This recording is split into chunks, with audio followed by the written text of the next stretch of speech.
আসসালামু আলাইকুম ভাইয়ার আপুরা কেমন আছেন? আলহামদুলিল্লাহ, আল্লাহর রহমতে আমি ভালোই আছি। আপনাদের ভাইয়া বাজার থেকে কিছু চেও মাছ নিয়ে এসেছে। যে আমি চেও মাছটা এখন পেঁয়াজ দিয়ে ভুনা করব। দুপুরবেলা আমি খেয়ে নিয়েছি লাল শাক ভাজি, করলা ভাজি, ডাউল দিয়ে। এখন অল্প করে চেও মাছ নিয়ে নিয়েছি শুধু রাতের জন্য, রাতেই খাবো। তো আমার এই যে রান্নার প্রায় কমপ্লিট হয়ে গেছে। বাবুর জন্য কিছু দুধ গরম করে নিছি আর 1 গ্লাস পানি ফুটাইতে দিছি, ঠিক আছে। আর এখন আমি সকালবেলা আবার এই যে গরুর মাংস নিয়ে এসেছে রাতেই। তো এই মাংসটা আমি এখন গ্যাস থাকে না, তাড়াহুড়া করে এই যে মাখায় বসায় দিব, কারণ এখানে কিছু আলু দিয়ে রান্না করব, তার জন্য মাখাই দিতেছি বসায়া। গ্যাস থাকে না, তাড়াহুড়া করতেছি রান্নাটা। এখানে সব একসাথে মাখায় বসায় দিলাম। এই যে আমার কষানো শেষ তরকারি। তেই আমার মশলাগুলো শেষ হয়ে গেছে। আজকে মশলাগুলো নিয়ে এসেছে। আমি আগে অনেক মশলা একসাথে ব্লেন্ডারে গুঁড়া করে রাখতাম, কাঁচাগুলো একভাবে, ভাজাগুলো একভাবে।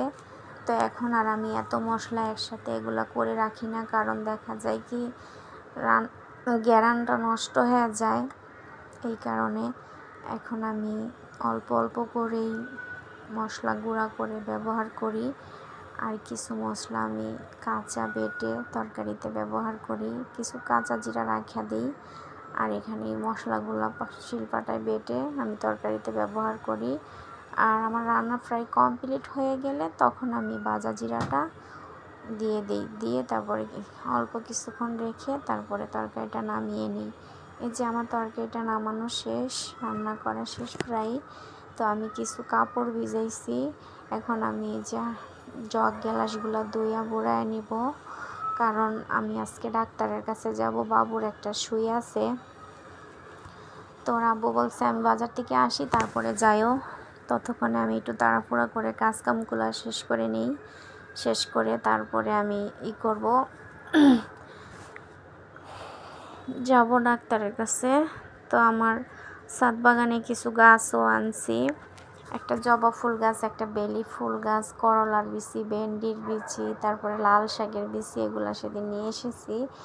আসার পরে ছাদের যত আগে পুরানো বলের ভিতরে আমার এই গাছগুলো লাগানো ছিল। তো আমি গাছগুলো কি করছি, সব করে দিয়েছি, পুরানো জিনিসগুলো সব ফালাইয়া দিয়া 4টা ক্যারেট কিনে আনছি বাবুর আব্বুরে দিয়া। তারপরে এই ক্যারেটের ভিতরে এখন আমি সব সুন্দর করে মাটিগুলা আবার নতুন করে একদম পরিষ্কার করে মাটিগুলারে জোড়া জোড়া কইরা তারপরে করলা গাছ লাগাইছি, ভেন্ডি গাছ, তারপর মরিচের বিচি, তারপরে যে নসুন্দি সেদিন ব্যাংকে গেছিলাম সেখান থেকে আমি কিছু কচু গাছ নিয়ে এসেছিলাম। তো সেই কচু গাছগুলো লাগিয়ে দিয়েছি, ঠিক আছে। তো আমার ছাদ বাগানটা এখন আমার কাছে খুব ভালো লাগে। এই যে আমি চুলাগুলো কি সুন্দর পরিষ্কার করে নিই প্রতিদিনই। চুলাটি পরিষ্কার না করলে আমার ভালো লাগে না, এই কারণে আমি চুলাটি প্রতিদিন পরিষ্কার করি। আর ডিব্বাগুলো একটু একদিন পর পর করি। আর এই ডালার ভিতরে আমি হাঁড়ি পাতিলগুলো ধুইয়া পানিগুলো শুকাইয়া তারপরে ভিতরের ঘরে নেই। তারপরে আমি ভিতরের ঘরে নিয়ে র্যাকের ভিতরে রাখি। যে আমার ছাদ বাগানে 2টা টব, এই টব 2টো সেদিন কিনে এনেছি। এই যে এই টব 2টা খুব সুন্দর লাগতেছে। আর এই জবা ফুল গাছ এগুলো আমি কিনে আনছি। আর ওই যে পলিথিন দিয়ে ঢাকা, এগুলার ভিতরেই আমি করছি, বিচিগুলো লাগাইছি। আর এই যে লাল শাক দিয়ে। তো আমি এখন রেডি হয়ে নিব। আমি আর আব্বু ফোন দিয়ে দিয়েছে, এখন রেডি হয়ে আমি নিচে নামবো, তারপরে এসে কাপড়গুলো ধুবো আর ঘর মুছবো। এই যে আমি চলে যাচ্ছি ডক্টরের কাছে, গাড়িতে আছি।